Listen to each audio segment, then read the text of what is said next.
네, 시장의 핵심 포인트 한번 짚어볼까요? 동양증권의 박문환 팀장 연결해 보도록 하겠습니다. 박 팀장님. 네, 안녕하세요. 네, 오늘은 국내 증시 이야기가 또 있는 모양입니다. 뭔가 모종의 큰 변화가 있다고요? 네, 어제 오늘 좀 시장이 변하고 있죠. 수급에서 흥미로웠던 점들이 있습니다. 외국인들이 전체적으로 어제 1,320억 원 정도 순매도를 했었죠. 그렇지만 전기전자는 260억 원 정도 매수했고 자동차를 1,590억 정도 투자하는 모습이었습니다. 그런데 기관은 완전히 정반대였죠.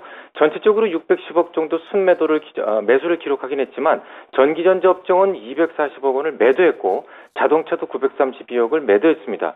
그러니까 주도주의 조정에 대해서 외국인들은 기존의 주도주를 더 사는 모습이었는데 오늘도 좀 사고 있죠. 기관 투자자들은 오히려 매도하고 다른 업종으로 눈을 돌리기 시작하면서 화학, 은행 등 장기 소외주들에게 가는 방등이 시작된 것 같습니다. 이런 상황에서 우리 투자자 여러분들 가장 고민스러운 부분이 되겠죠. 이거 과연 기관들을 따라가야 될지, 그래서 소외주 반등에 동참해야 되는지, 아니면 외국인들 선택에 따라서 기존의 주도주를 더 주워 모아야 되는지 말이죠. 저의 생각을 말씀드리겠습니다. 저는 그동안 소외되었던 화학 소재, 은행 이런 것들에 대해서 아니면 중국 관련주들에 대해서도 일부 기관들의 행동에 동참하는 것이 좋겠다라는 생각인데요. 이유를 말씀드리면 최근 중국에서는 거래세를 기존 대비 25% 정도 낮추는 방안이 발표됐죠. 대개 거래세를 인하하게 되면 증시는 조금 중기적으로 힘을 얻게 되는 것이 일반적입니다. 또 최근에 발표됐던 PMI 지수 등 제조업 지수를 보면 중국의 침체에 대해서 우려감이 좀 과도하게 반영됐다라는 것을 보여주고 있죠. 물론 기존의 주도주가 나쁘다는 것은 아닙니다만 중국에 대한 우려감이 컸던 만큼 일정 부분 키 맞추기가 진행될 가능성은 있다 생각이 됩니다. 다만 전체 물량을 이동하는 것보다는 안배를 맞추는 차원에서의 포트 균형을 맞춰주셨으면 좋겠습니다. 네, 국내의 수급 상황이 좀 변화가 있고 그다음에 중국 관련된 이야기도 좋게 보신다고 했는데 자, 이제 유럽만 아니라면은 이런 이야기를 많이 하지 않습니까? 유럽 증시는 또다시 약세를 보였다고요. 네, 주로 스페인하고 이탈리아가 2%대 낙폭을 보였습니다. 문제국들이 많이 하락했다는 것은 그쪽에 또 문제가 또 생기기 시작했다는 것을 의미하죠.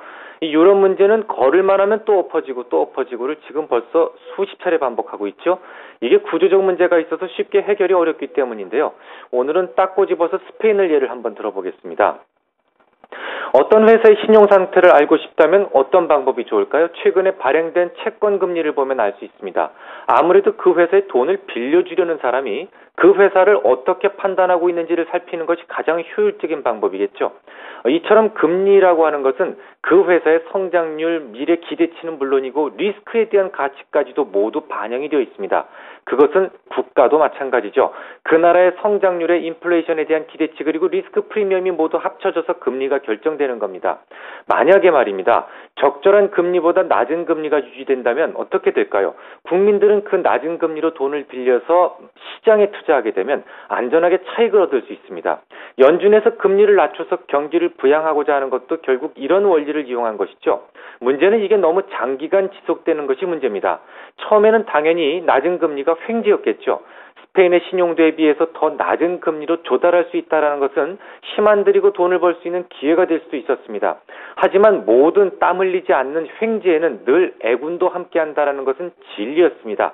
스페인의 실패는 바로 이런 점에서 생기기 시작했던 거죠. 신용도가 독일에 비해서 낮았지만 독일과 비슷한 조달금리로 채권을 발행할 수 있었는데요. 경제 여건보다 낮은 금리는 부동산 시장에 버블을 만들게 되는 심각한 부작용을 만들기 시작했습니다. 현재 스페인 은행들의 부동산 관련 노출도는 무려 3,380억 유로에 달하는데요. 이 중에서 절반 정도가 손실 위험이 있는 것으로 평가되고 있습니다.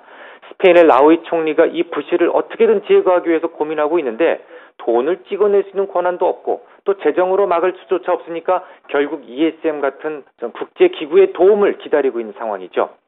스페인 부채는 현재 7천억 유로 정도에 달합니다. 6% 금리를 감안한다면 한 해 이자로만 420억 유로가 나가는 셈이죠. 이 문제를 해결하기 위해서 하루속히 유로존의 리더들이 나서야만 됩니다. 성장 정책을 풀가동해서 재정을 늘리고 부채 탕감을 위해서 돈 가치를 찍어 누르는 것이 중요하죠. 물론 스페인의 악재는 이미 충분히 반영이 되어 있기 때문에 지금 말씀드렸던 사유로 추가적인 급락을 만들지 못하겠지만 증시를 힘있게 끌어올리기 위해서는 메르켈 총리의 대승적 결단이 필요하다고 볼 수가 있겠습니다.